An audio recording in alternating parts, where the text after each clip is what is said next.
వైసీపీపై TDP MLA Raghurama Krishnam Raju ఆగ్రహం వ్యక్తం చేశారు. వైసీపీ హయాంలో గుంటూరు సిఐడి కార్యాలయంలో తనను చంపేందుకు కుట్ర పన్నారని ఆరోపించారు. మాజీ సీఎం జగన్ పై ఫిర్యాదు చేసిన ఆయన మీడియా వల్లే తాను బ్రతికి ఉన్నట్లు తెలిపారు. ఈ కేసుకు సంబంధించిన వివరాలు పురోగతి తెలుసుకోవడానికి వచ్చినట్లు వివరించారు.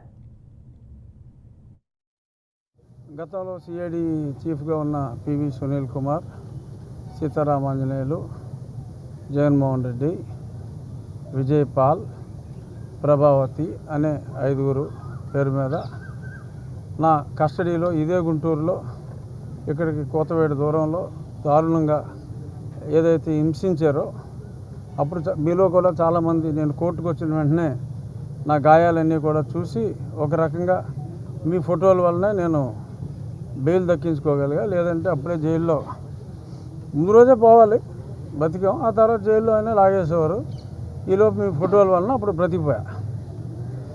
ఇప్పుడు మొన్న నేను గత నెలలో కంప్లైంట్ ఇవ్వటం, మొన్న 11వ తారీఖు అది ఎఫ్ఐఆర్ రిజిస్టర్ అవ్వటం, సంఘటన ఇక్కడ జరిగింది కాబట్టి నేను గుంటూరు ఎస్పీ గారికి, అప్పుడు ఎస్పీ గారికి, ఇప్పుడు దేర్ ఇస్ చేంజ్ కాబట్టి ఆయనకి ఇవ్వటం, అది ఎఫ్ఐఆర్ అయింది.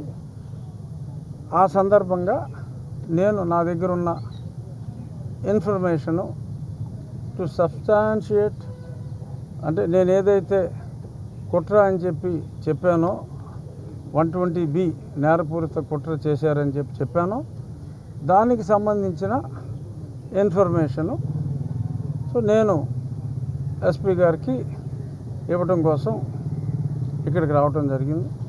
సో వారికి ఆ ఇన్ఫర్మేషన్ అంతా ఇవ్వటం జరిగింది. త్వరితగతిన కంప్లీట్ చేయమని చెప్పి ఆయనకి చెప్పడం జరిగింది.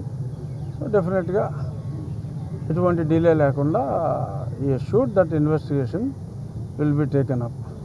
గతంలో సిఐడి చీఫ్గా ఉన్న పివి సునీల్ కుమార్, సీతారామాంజనేయులు, జగన్మోహన్ రెడ్డి,